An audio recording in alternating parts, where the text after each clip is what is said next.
めっちゃ買いました。朝ごはんです。朝ごはんです。楽しみ。イエーイ。ここがなんか激甘ラテがあるらしいです。めっちゃ可愛くない？やば。今桜のテーマなんだって。3年前来た時はセイントパトリックス。そう。セイントパトリックスデーで全部緑やった。今回は。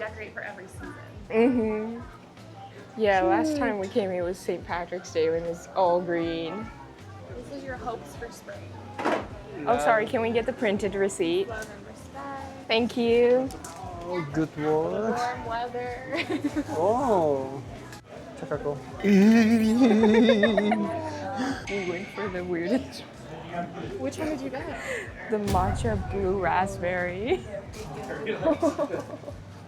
Definitely only in America. ブルーラズベリー味の抹茶を買いました。さすがアメリカすぎる。なんで青いの？ブルーラズベリー。ブルーラズベリーですから。これは綺麗だな。混ぜようか。いきます。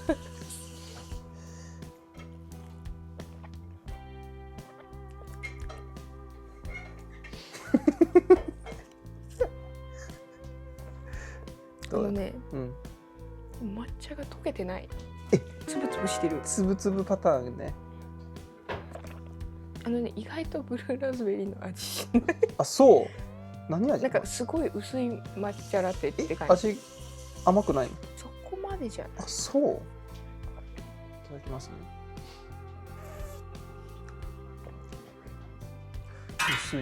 薄いよね。抹茶も薄。なるほど、だから日本の抹茶ラテ人気なんだね。薄。わー。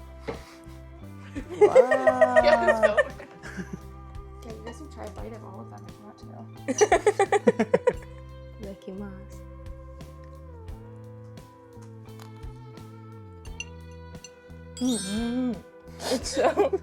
It's so light and fluffy. It's actually really good. I think you're gonna really like it. 本当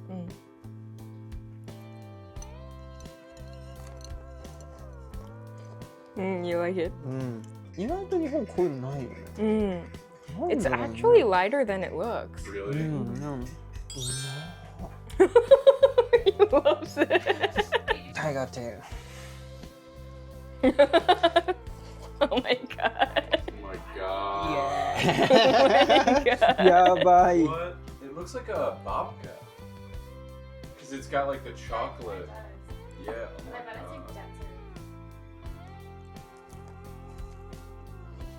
揚げパンっぽい。Oh, it tastes like the fried bread in Japan. Yeah. Oh, he likes it. Really good. As you guys all know, we have our friends, Caroline and Jake, and they're gonna answer some questions. Can you guys do like a quick introduction? Sure. Yeah. What do you want to know? What do you think they want to know? Oh my god. Lee is a co-director. He's our unpaid intern.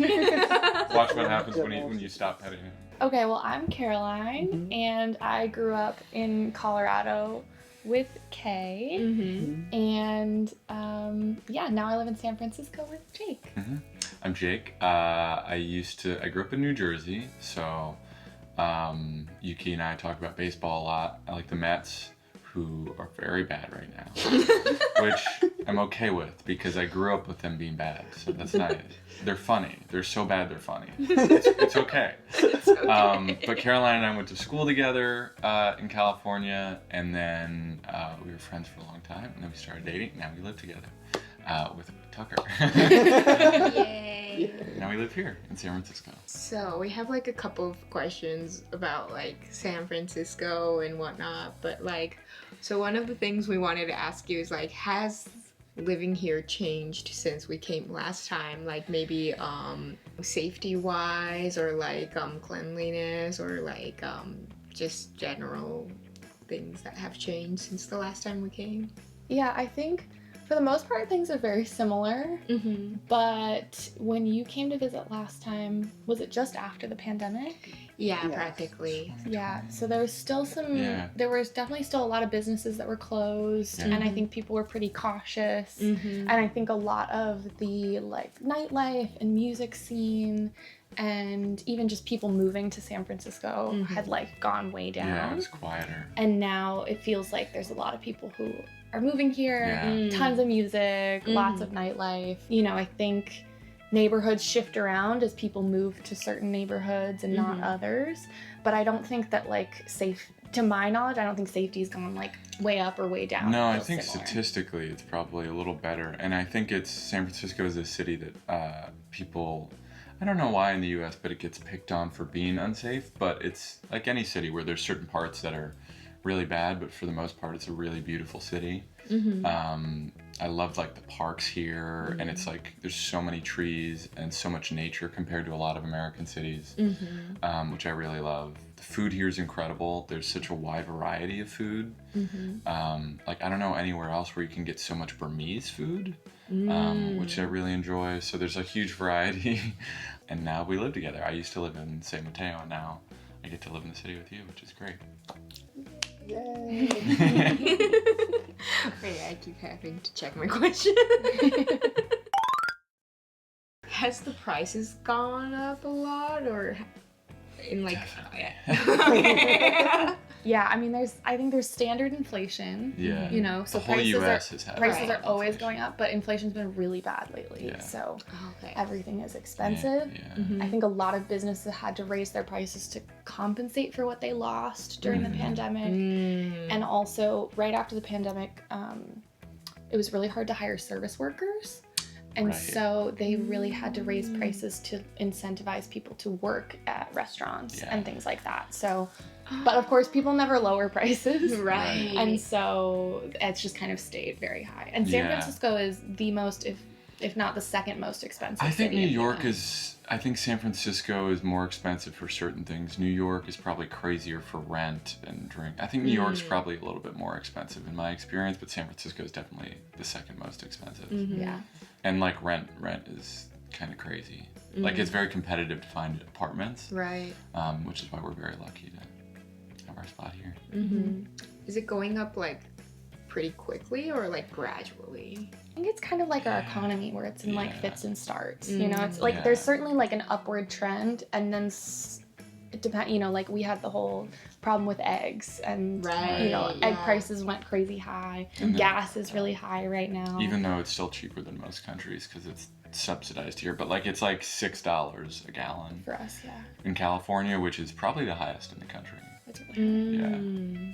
How much money do you need to be earning to live in San Francisco? It's a good question. Yeah, I think it varies. Yeah, definitely. Yeah, I mean it's interesting because so many tech companies are based here.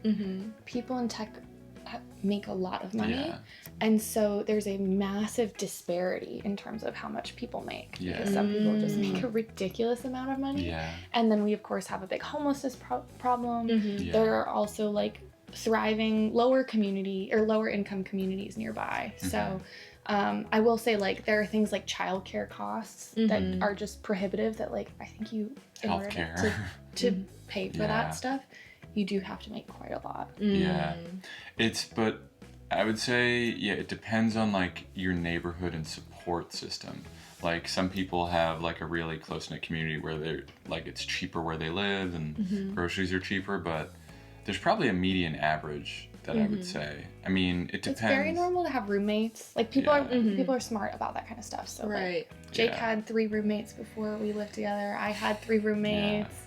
So you kind of do things like that where it helps Yeah. like share. I think it depends on your lifestyle. I mean, I would say, I don't know, it's tough. It's tough to put a number.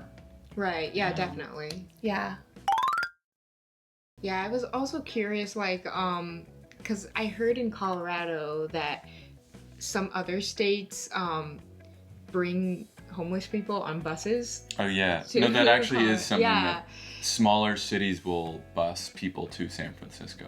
Oh, so San Francisco Yeah. has the same thing. They'll buy them a one-way bus ticket Yeah, to I San was Francisco. kind of wondering that because, like, when we see like homeless people, I wasn't sure if they were from San Francisco or people who came to San Yeah. Francisco to get a job, or like if they were just like kind of sent here. Yeah. Yeah, I mean, when you think about it, if you're homeless in Colorado, when you have winter, and so like there's some like factors like that either sort of funnel people in. You have to go to a shelter, and like you have to seek like indoor spaces in the winter, and that makes there just genuinely like less homeless people on the street. Yeah, definitely. Whereas San Francisco, like it's warm enough that people, you know, that doesn't happen. And there's some cities in the U.S. Houston has an incredible homelessness program where they've figured out how to coordinate lots of organizations to keep track of like who's unhoused and why,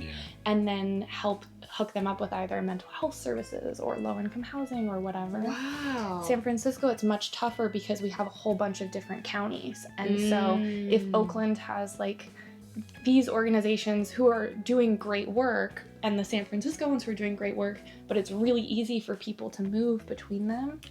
It's a lot harder to coordinate, and you have the attitude where no one wants a community of unhoused people outside their house, Right. but also people need a place to go, and the city just someplace like Houston or even Colorado has so much more space Yeah, definitely. for like new housing and for people. Yeah. No, I think you covered it. Yeah, that makes a lot of sense.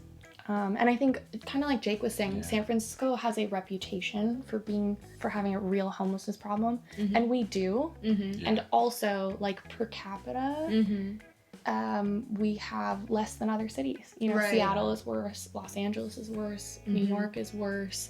But I think some of it's also congregated in areas that used to be known for tourism. So it's like when people come from out of town and visit, they'll see it very prominently, even if it's not actually more, you know, than another city. And we're one of the only walkable cities. Yeah, so just like New York, it's like in Denver it exists, or LA it exists, but it's very rare that you would walk.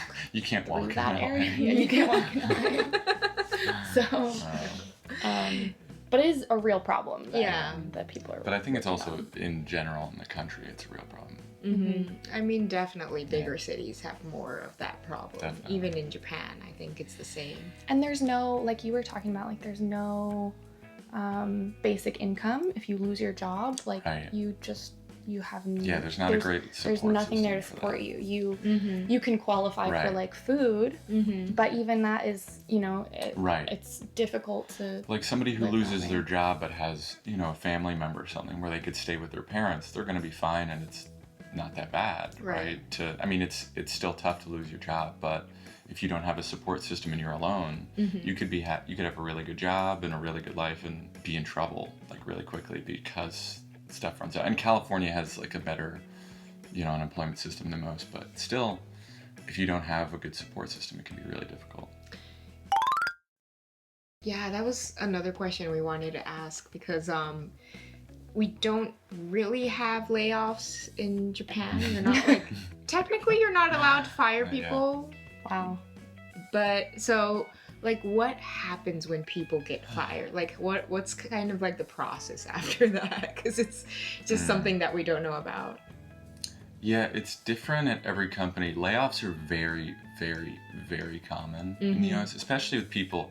I think almost everyone we know has been laid off at this point. And these are people who are really talented, like incredibly smart, like, and do jobs that aren't easy to replace. Yeah, you're usually these days you're not laid off because you're bad at your job. Yeah. You're laid off because the company lost a lot of money in the economy. Right. Or a lot of companies have a problem where, you know, something like AI takes off, and so they hire tons of people to like work on that, and then it doesn't do as well as they thought. Right. And then they lay off all of those people. And then other companies, because in America, like the goal is to continually grow and make more money.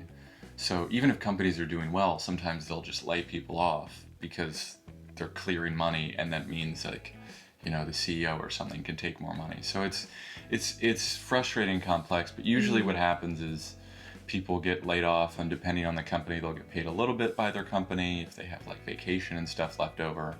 And then if you're in a state like California or something, most states have unemployment that will pay you a percentage of what you used to make. Like I think in California it's maybe like 40% of what you used to make, and then that lasts for I think like 6 months or something. Yeah. So you get, if you had a salaried job, which is where as opposed to like an hourly contract, if you have a salary job, you get what's called severance, which varies widely. Some companies have amazing severance packages, some have hardly any, and it's basically a set amount of money where you continue to get paid after you're not working there. Then you can qualify for unemployment. The thing with unemployment is that you have to like prove to the government that you are actively looking for a job, and like unemployment support was really good during the pandemic. The government kind of like stepped that up. But now they've phased that out. So it's a hard spot to be. Yeah, and it's tough because we know a lot of people. It's like just a very competitive job market in general in the U.S. And so a lot of people that are really good like struggle to find work for a while. But yeah, layoffs are really, really, really common in the U.S. That was a sad one. Those were I know. kind of two sad ones. I know. I feel bad. Let's do a really light one now. We're talking about we're the going. U.S.'s unemployment problem. No houses, no jobs. I know. So around last time we came to the U.S., like pickleball was like the new huge thing. Okay, good pivot. That's so what's funny. the new huge thing in America right That's now? a good question. Oh, that's so funny. I'm trying to think. Like from homeless Should we to talk about how like pickleball. mahjong is really popular right now? Why? No way. Is mahjong really popular right now? Like among I feel like Gen Z, Gen Alpha. What? Why? My And friend was how? telling us yesterday Oh yeah, that she went to a DJ show that was like in a mahjong I thought that was just like that shop club. though. I think so, yeah. Is mahjong getting popular? Mm-hmm. I didn't know What? this. And my friend sent me a picture, and she had this is so silly. She had set up like a mahjong board like in her pool. So people they had a pool party and they were like teaching themselves how to play. What? But pickleball is definitely still Pickleball's bigger still than popular. I'm trying to think if there's anything that's trendy sport-wise. I don't think. It doesn't have to be a sport. Yeah. But, yeah. Anything food-wise? that. Yeah, I feel like we had some movies that were really, really popular. Ooh. Like the Barbie movie was really Yeah. popular. Oh, right. Wicked was everywhere. Mm-hmm. There was What whatever else? Brat was. I don't know what that Oh was. yeah, Charlie XCX. Brat Summer. I don't know. The singer who's really popular. Anyway, I don't know what that was. I think we're in kind of a valley with trends a little bit. Yeah, I can't think of a sport. Like Gen Z has their own trends and stuff, but I don't know, fashion, because I don't think I know. Maybe we're just out of the loop. Oh no. Mahjong is so interesting though. Maybe it's just my TikTok algorithm is like weird. But I feel like you guys are like kind of on trend though. Like I guess. I hope. Maybe. I don't know about that. I don't consider myself very trendy. I'm kind of an old man. Yeah, well, in San Francisco too is like weird, you know? Yeah, in a It's good much way, more. yeah. Yeah, like there's so many artists who live here that they're just, we love like a themed party. Parties always have themes. oh yeah, that is so funny because like he didn't know what that was. He was like, "What's a theme party?" Yeah, my friends certainly, they love like a pirate theme or like a decade theme where you come dressed as like the 90s or the 60s. It's so cool that you can find like clothing in that theme anywhere here. Yeah. Because in Japan it would be so hard to find it. Yeah, there's a lot. And there's so many, where we live, there's so many thrift stores and stuff where there's random weird outfits that people have like sold to the thrift shop that you can buy for kind of cheap, which is nice. Although I did love the thrift stores in Tokyo I did and too. Kyoto. Yeah, Kyoto had some great stores. And like the street fashion in Tokyo is just like so cool. So we also wanted to ask like, has your perspective of Japan changed since you guys went? I don't know, it's different because you guys took us around. So I think it's something where a lot of people have a very similar itinerary where they go to Tokyo and Kyoto and Osaka, and maybe they go to the onsen towns, which we had a similar trajectory, but because we got a lot of like the history and we had you guys touring us around and got to meet your families, there was like such a special element to that and seeing the countryside a little bit more. I think it was what we expected, but I also didn't come in with a ton of expectations. So I don't think my perception of Japan has changed that much since our trip. I've just really appreciated that we didn't have to figure everything out on our own, and we had you guys with us to like give us history and meet your families, and I thought that was really special. But I think my perspective is really similar. I don't know about you. I feel like I learned a lot. Like food-wise, I feel like the Japanese foods I knew about was sushi, and like gyoza, and yeah, like I knew some of the basics. But I didn't know like just how many different fish there were gonna be. And I don't think I realized like just that you would have like fish for every single meal and like for breakfast. That's true. And I mean, I wasn't surprised that the food was so good, but it was so good.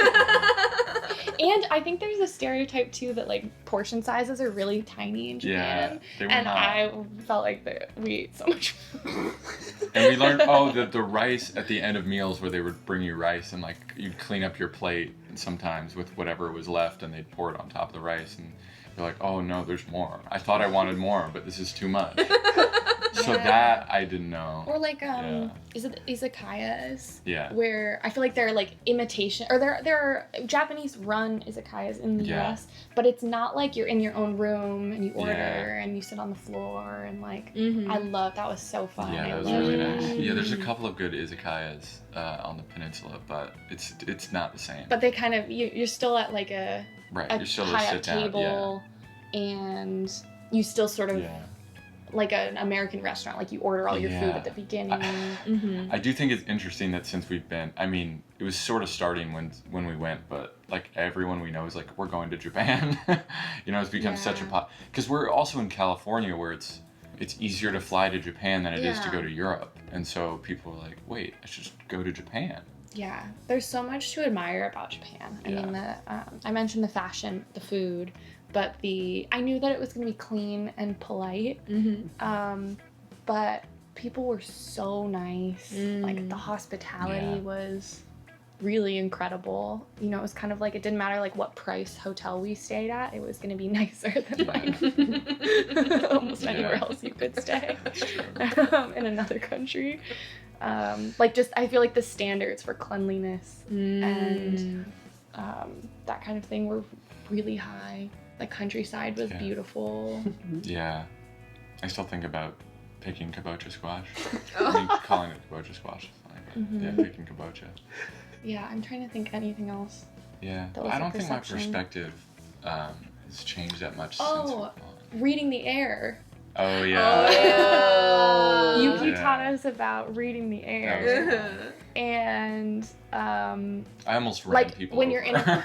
You're in New York City, right? There's like huge crowds of people in the street, and you gotta be like on the ball, right? You gotta be like, you gotta know what you're doing, but you're still sort of like bumping shoulders with people a little bit. People are kind of brushing by you, and they're also mad at you for existing. Yeah, everybody's a little bit mad. Everyone's a little bit aggressive. And in Tokyo, and they're also loud. Like the cars are honking, people are shouting, things are happening. Yeah, it's so much. And louder. I felt like even like in the really crowded parts of Tokyo where there were tons of people, it still wasn't like that loud. Yeah. And people were like a school of fish, like going around you. Meanwhile, I was amazing. like, I was not reading. We were not naturals. We're like, I'm sorry. I don't know what I was reading. It's so hard. I've decided that I'm not gonna be the one who's gonna go around them. I'm just gonna go, around you. They know what they're doing, so I'm just gonna walk straight as possible. Oh my gosh, wait, the malls. Yeah. We gotta talk about malls because... Oh yeah, because our malls are dying. In the US, like no one goes to malls. Every single mall has like a bunch of closed shops. No one's there. A lot of them go bankrupt. Like even in San Francisco, the main one that had the Macy's was like shut. I think they're staying now, but like it was gonna shut down. Oh, really? They're just only shop online or like small boutiques now. What? And I think one element of that is that there's so much sprawl in the US a little bit. Like everything's spaced out, so you have to drive to a mall. And it's like you could take the train in Tokyo and everything's more condensed. But I think that, like, I don't know what the economics behind it are, but malls aren't doing well in the US. And they were so... And department stores are not doing very well. Yeah. So it was so funny to be in these malls that were like... alive. Happening. Yeah. Full of people. full of people, yeah.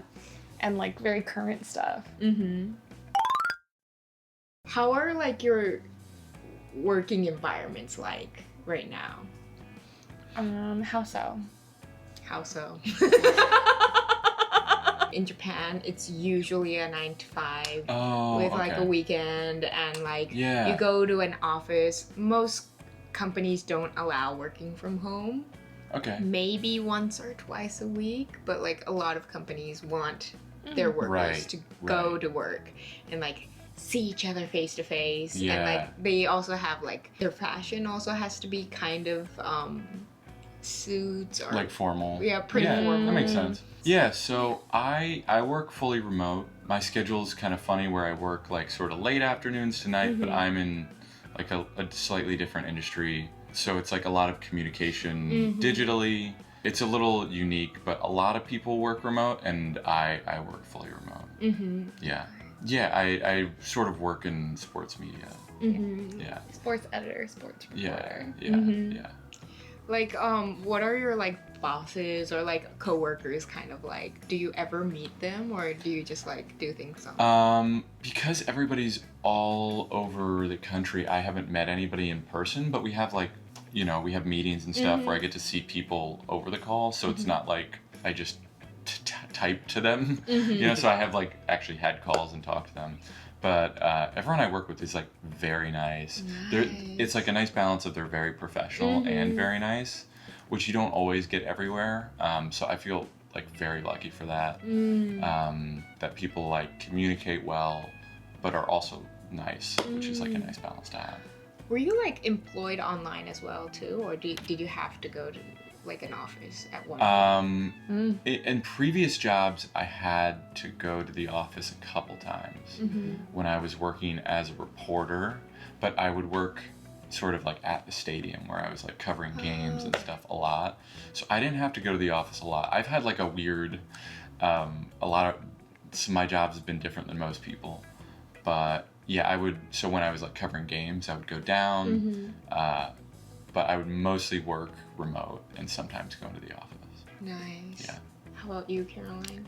I work for a philanthropy, so I'm like somewhere in the middle. I feel like I have some friends who are 5 days in a week. 5 days a week, like, you know, 9 to 5 or 8, even like 8 to 6.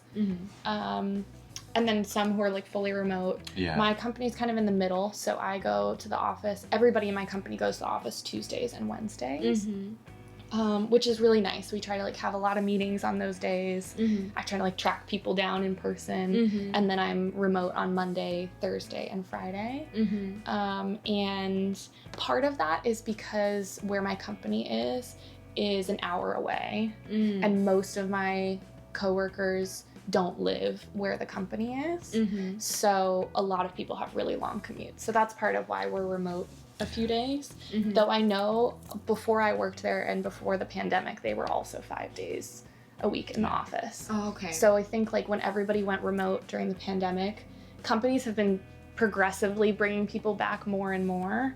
But I think there's a general attitude that it is more okay to work from home, or even if you are fully in the office, if you don't feel well, I think people are much more accepting of you working remote than they were before. And there's some companies that are all in office, but I think people understand it's actually like really helpful to have a balance of like a few days in office, a few days remote, because you get the stuff of like meeting people in person and all that, but also like sometimes you're more productive if you work from home. And there's all these things you have to do just like in your own apartment or something, like it's hard to like have a full life if you're going to the office. It's like hard to lose 2 hours of my day, like in the car. Right. Yeah, so I think a lot of companies have done that where it's a couple days a week, 2 or 3 days a week, and then the rest remote, which is I think kind of the right balance. Yeah, and on your like professional outfit question, it depends on what industry you're in, Yeah, definitely. and it depends like where you live. So it's like if you work in banking in New York, like you're wearing at least a collared shirt, if not a suit. Very nice suit usually. But San Francisco is California, really is more casual, more laid back. So, but if you're like also higher up, like the more managerial you are, like higher up in your job title, you probably have to dress nicer. I mean, and I think when people go to offices in general, they dress nice, but some people, unless you're a tech billionaire, then you can wear but, whatever you like want. some people like who code don't care because they know they're really good at their jobs. But anyway, that's a whole other conversation. The dress code at my company is business casual. Yeah. Which is like you don't have to wear heels or anything, but you probably shouldn't wear like tennis shoes. Right. And Or a lot of sweatpants. us, you wouldn't wear sweatpants or even like jeans. Yeah. Probably not. You more like just wear slacks and a sweater or a skirt. Yeah, but it's not like a very intense dress code environment in San Francisco. It depends on your company, but Right. It's also very generational. Like the younger generation does not dress up as much. True. And they've been kind of changing workplace culture that way. They all, I think, like of being like, it's okay. I can still be professional and respected without Tucker's just big. He looks so huge good. yawn. We need like a Tucker cam in the I corner. know, right? Am I boring you? But that's so cool though. Like in Japan, we have business casual, but it is definitely not as casual as it is here. Oh, It's what like would you wear?